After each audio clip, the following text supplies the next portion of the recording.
Hello learners, welcome back to our channel remarkable studies. आज की video है part 4 हमारे admission of a partner chapter की। इससे जो पहले के पार्ट्स हैं हमने उनमें ऑलरेडी फर्स्ट 3 क्वेश्चंस जो है वो एक्सरसाइज के सॉल्व कर लिए हैं, प्लस मैंने आपको पार्ट 1 में जो है वो कुछ थ्योरेटिकल कंसेप्ट भी जो है वो क्लियर करे हैं इस चैप्टर से रिलेटेड। सो अगर आपने अभी तक इससे पहले के पार्ट्स नहीं देखे हैं तो आप उन्हें ज़रूर देखें। सभी पार्ट्स का लिंक जो है वो आपको डिस्क्रिप्शन बॉक्स में मिल जाएगा। तो चलिए आज हम सॉल्व करेंगे एक्सरसाइज का question number 4, T S. Grewal book का एडमिशन चैप्टर का क्वेश्चन नंबर 4। तो चलिए स्टार्ट करते हैं। सबसे पहले हम क्वेश्चन रीड करते हैं कि हमें क्वेश्चन में क्या क्या चीज़ें जो है वो गिवन है। सबसे पहले आपको बताया गया है A, B and C are partners in a firm sharing profits in the ratio of 3:1। A, B, C 3 partners हैं जो 3:1 में जो है वो अपने प्रॉफिट्स को जो है वो शेयर कर रहे हैं। They admit D as a partner. इन्होंने D को एज अ पार्टनर जो है वो एडमिट करा है फॉर 1/8 शेयर। इन्होंने D को एज पार्टनर एडमिट करा है 1/8 शेयर के लिए, विच ही एक्वायर्ड जो उसने एक्वायर करा है 1/16 from B and 1/16 from C। 1/8 में से 1/16 पार्ट B से मिला है और 1/16 पार्ट जो है वो C से मिला है। और हमें जो है वो यहाँ पर न्यू प्रॉफिट शेयरिंग रेशियो जो है वो कैलकुलेट करनी है। ये बिल्कुल सिमिलर क्वेश्चन है जैसे हमने लास्ट के सेकंड और थर्ड क्वेश्चन जो है वो एक्सरसाइज का सॉल्व किया था। तो चलिए स्टार्ट करते हैं सॉल्व करना। सबसे पहले हम यहाँ पर लिखेंगे कि हमारे पास पार्टनर कितने हैं। A, B और C हमारे 3 पार्टनर्स हैं फर्म में, ठीक है, और उनकी रेशो है 3:2:1। इन्होंने D को एडमिट करा है as a new partner. D is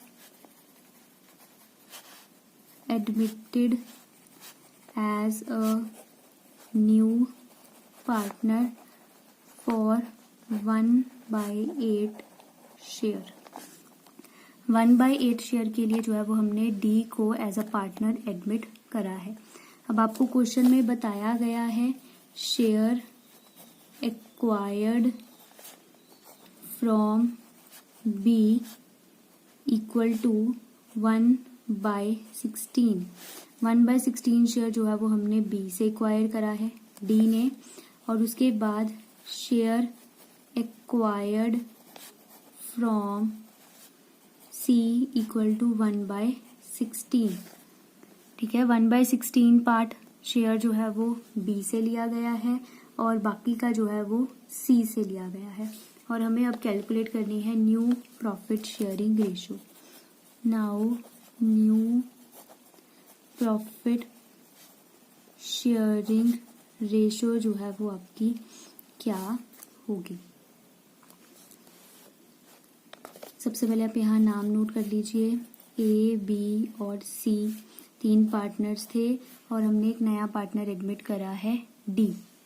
A का ओरिजिनल शेयर कितना है, देखिए आपको रेशियो दी गई है 3, 2 और 1। इट मीन 3 + 2 + 1 जो हो जाएगा 6 टोटल। इट मीन्स A का शेयर है 3/6, B का शेयर है 2/6 और C का शेयर है 1/6। अब देखिए B ने अपने शेयर का 1/16 पार्ट दे दिया है D को। इट मीन्स B से माइनस हो जाएगा 1/16 और C ने भी जो है वो 1/16 पार्ट जो है वो दे दिया है नए पार्टनर D को। A ने जो है वो कुछ भी नहीं दिया है D को। ठीक है, ऐसा हो सकता है कि कोई पार्टनर ना भी दे तो भी क्वेश्चन ठीक है, ये मत समझिएगा कि क्वेश्चन यहाँ पर गलत है। ऐसा भी हो सकता है कि कोई पार्टनर कुछ भी ना दे। तो आपको बस इन्हें जो है वो सॉल्व करना है। ये 3/6 ही रह जाएगा। उसके बाद है आपके पास 6 और 16। यहाँ पर आपको इन दोनों का जो है वो यहाँ पर एलसीएम लेना है। एलसीएम आएगा 48 और इसे सॉल्व करके लिखेंगे 16 माइनस 3 इक्वल टू 13/48। उसके बाद c का सॉल्व करना है, इसका भी एलसीएम आएगा 48 और यहाँ पर आएगा 8 माइनस 3 इक्वल टू 5/48। अब आपको लिखना है d का शेयर, आपको क्वेश्चन में बताया गया है कि 1/8 है, ठीक है, और d का शेयर है 1/8। अब देखिए आपको क्वेश्चन में फाइंड आउट करना है कि डिनोमिनेटर सबका इक्वल है या नहीं है। a का डिनोमिनेटर है 6, b का 48, c का 48 और d का 8। इट मीन्स अब आपको जो है वो यहाँ पर इन सब का एलसीएम इक्वल करना है, इन सब का डिनोमिनेटर जो है वो इक्वल करना है। तो आपको अब यहाँ पर एलसीएम लेना पड़ेगा 6 का, 48 का और 8 का।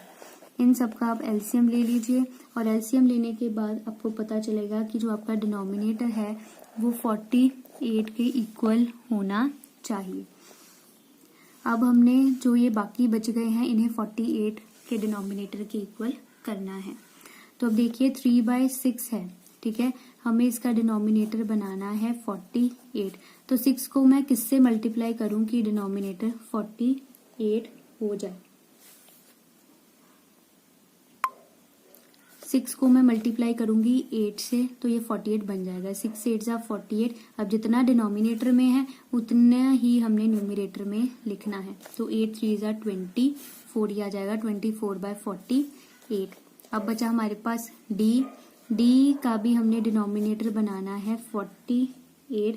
तो अब हम इस d को किससे मल्टीप्लाई करेंगे कि डिनोमिनेटर 48 हो, वो आएगा यहाँ पर 6। 8 6 जा 48, न्यूमरेटर में भी मल्टीप्लाई होगा 6 से, तो ये बन जाएगा 6/48। तो अब आप इसको बस शॉर्ट करके जो है वो लिख लीजिए। अब आपके पास कितने पार्टनर्स बचे हैं, A, B, C और D। A, B, C और D। अब लिख लीजिए आप 24/48 रेशो 13/48 रेशो 5/48 रेशो 6/48। अब इसे और शॉर्ट करके लिख लीजिए 24/13 रेशो 5 रेशो 6। और ये जो है वो आपका आंसर आ गया है। This is your final answer. अगर आप चाहें तो आप डी को एक और तरीके से जो है वो यहाँ पर लिख सकते हैं। जैसे हम डी को लिख सकते हैं, बी ने 1/6 जो है वो 1/16 पार्ट जो है वो दिया है डी को, तो जितना डी बी में से माइनस हुआ है उतना ही आप लिख दीजिए डी में। सी ने भी 1/16 दिया है तो आप इसे भी यहाँ पर लिख दीजिए 1/16। तो जब आप इसे सॉल्व करेंगे, इसे सॉल्व करने के बाद आपका बनेगा 1/8। तो आप इसे चाहे तो इस तरह से भी लिख सकते हैं। बस ध्यान रखना है जो हम दूसरे पार्टनर्स में से माइनस करेंगे उसे हमने जो है वो यहाँ पर ऐड करना है। आप इस तरह से भी लिख सकते हैं या फिर इस तरह से भी लिख सकते हैं। दोनों ही तरीके जो है वो ठीक है, कोई भी आपका गलत नहीं करेगा। आपका बस फाइनल आंसर जो है वो बिल्कुल ठीक आना चाहिए। चलिए लर्नर्स, अब सॉल्व करते हैं एक और क्वेश्चन। नेक्स्ट क्वेश्चन नंबर, सबसे पहले चलिए रीड करते हैं कि हमें क्वेश्चन नंबर 5 में क्या गिवन है। आपको बताया गया है Bharti and Aastha are partners sharing profits in the ratio of 3:2। Bharti और आस्था दो पार्टनर्स हैं जो 3:2 में जो है वो प्रॉफिट्स को डिस्ट्रीब्यूट करते हैं। They admit Dinkar as a partner for 1/5 share. उन्होंने दिनकर को एज अ न्यू पार्टनर जो है वो फर्म में एडमिट करा है 1/5 शेयर के लिए, which he got equally from Bharti and Astha. Calculate new profit sharing ratio. आपको बताया गया है कि जो ये 1/5 का शेयर हमने दिनकर को दिया है ये बना कैसे है, ये उसने इक्वली लिया है भारती से और आस्था से। इट मीन्स 1/5 का अगर हम हाफ कर दें तो हाफ पार्ट उसने भारती से लिया है और बाकी का बचा पार्ट उसने जो है वो आस्था से लिया है। दोनों ने इक्वली शेयर जो है वो दिनकर को दिया है। जैसे इससे जो पहले वाला क्वेश्चन है 4th क्वेश्चन, उसमें बताया गया था कि 1/16 पार्ट बी से लिया है और 1/16 पार्ट सी से लिया है। उसी तरह से यहाँ पर कैलकुलेट करके नहीं बताया गया है कि उसने कितना शेयर जो है वो भारती और आस्था से लिया है, पर उसने बता दिया है कि जितना उसका शेयर है 1/5 उसका हाफ पार्ट भारती ने दे दिया है और हाफ पार्ट आस्था ने दे दिया है। अब हमें जो है वो यहाँ पर न्यू प्रॉफिट शेयरिंग रेशियो को कैलकुलेट करना है। बहुत ही इजी क्वेश्चन है, आप ध्यान से समझिएगा कि हमने इसे किस तरह से सॉल्व करना है। सबसे पहले आपको लिखना है कि आपके पास पार्टनर्स कितने हैं। भारती और आस्था 2 पार्टनर्स हैं हमारे पास, जिनकी रेशो है 3:2।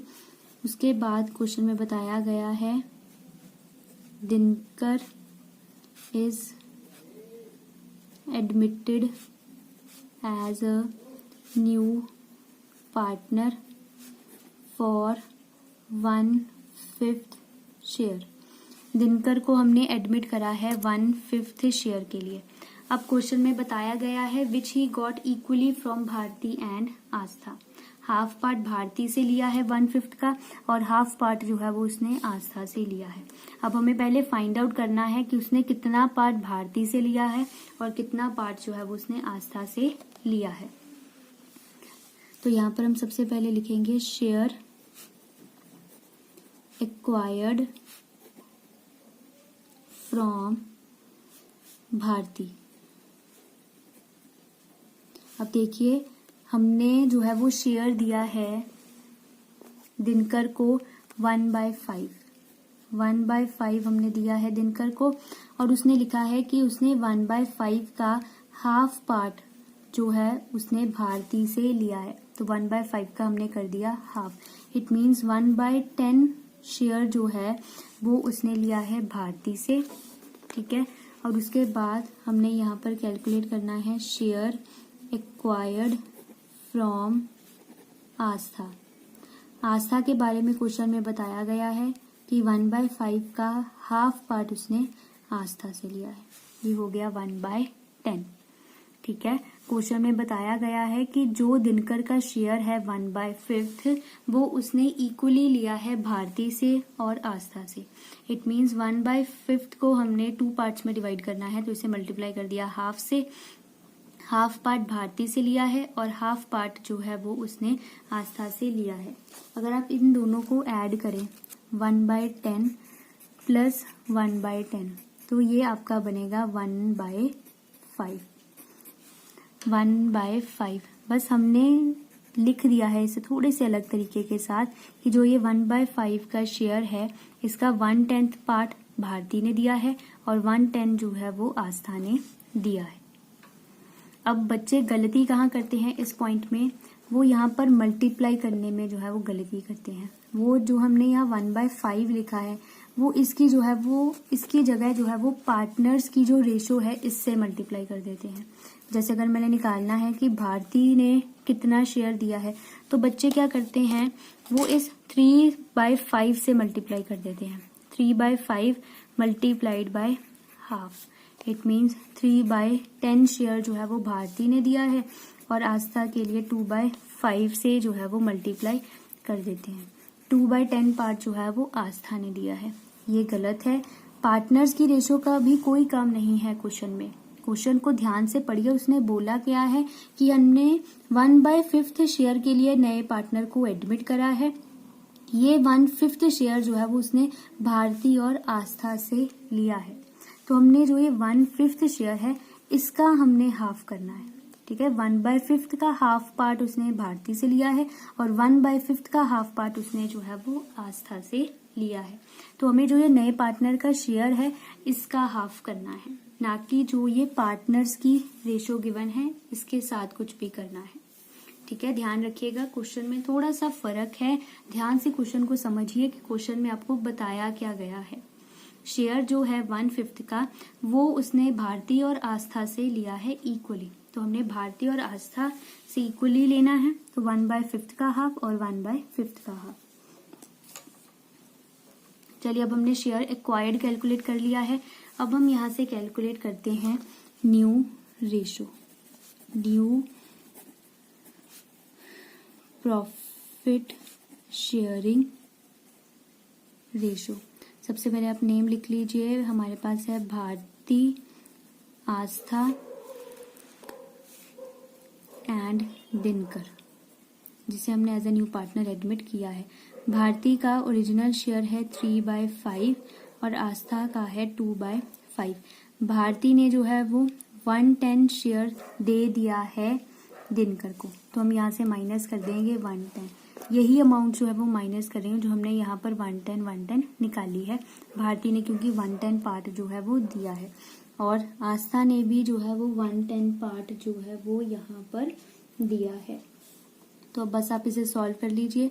इसका ले लीजिए एलसीएम, ये आ जाएगा यहाँ पर 10, उसके बाद आ जाएगा 6 - 1 इक्वल टू 5/10 और यहाँ पर आ जाएगा 10 और ये आ जाएगा 4 - 1, ये आ जाएगा 3/10। अब दिनकर का शेयर बताया गया है कि 1/5 है। अब हमें डिनोमिनेटर इक्वल करना है। इन दोनों का है 10 और इसका है 5, तो इट मीन्स अब आपको यहाँ पर 10 और 5 का जो है वो एलसीएम लेना है। इनका एलसीएम आएगा 10, इट मीन्स हमने जो है वो डिनोमिनेटर इक्वल करना है 10 के। तो अब मैं 5 को किससे मल्टीप्लाई करूंगी, यहाँ पर 10 बन जाए 2 से। अब डिनोमिनेटर में जितना लिखा है उतना ही आपको जो है वो न्यूमरेटर में लिखना पड़ेगा। तो ये आ गया 2/10। तो अब इसे थोड़ा सा आप इलेबोरेट करके लिख लीजिए। Bharti, Astha and Dinkar, Bharti, Astha and Dinkar. So ये आया है 5/10 रेशो 3/10 रेशो 2/10। इसे थोड़ा और शॉर्ट करके लिख लीजिए 5/3 रेशो 2 और ये जो है वो आपका है फाइनल आंसर। आप अगर चाहें तो दिनकर को एक और तरीके से यहाँ पर लिख सकते हैं। दिनकर ने 1/10 लिया है भारती से 1/10 और 1/10 लिया है उसने आस्था से, तो ये भी बनेगा आपका 1/5। अब बस 1/5 जो हमने यहाँ पर लिखा है आप इसे जो है वो डिनोमिनेटर के इक्वल कर दीजिए, तो भी बनेगा 2/10। इस तरह से भी 2/10 है और इस तरह से भी जो है वो 2/10 ही बना है। तो आप जैसे चाहें जो है ये अपना क्वेश्चन सॉल्व कर सकते हैं दिनकर के लिए। आई होप लर्नर्स आपको अब ये फर्स्ट 5 क्वेश्चंस जो हैं वो बहुत ही अच्छे से समझ आ गए होंगे कि हम इन्हें जो है वो किस तरह से सॉल्व करते हैं। अगर आपको अभी भी कोई डाउट है किसी भी पॉइंट से तो आप मुझे कमेंट सेक्शन में ज़रूर बताइए कि आपका डाउट क्या है, ताकि मैं आपका जो डाउट है वो जल्दी से जल्दी जो है वो क्लियर कर सकूं। Thank you.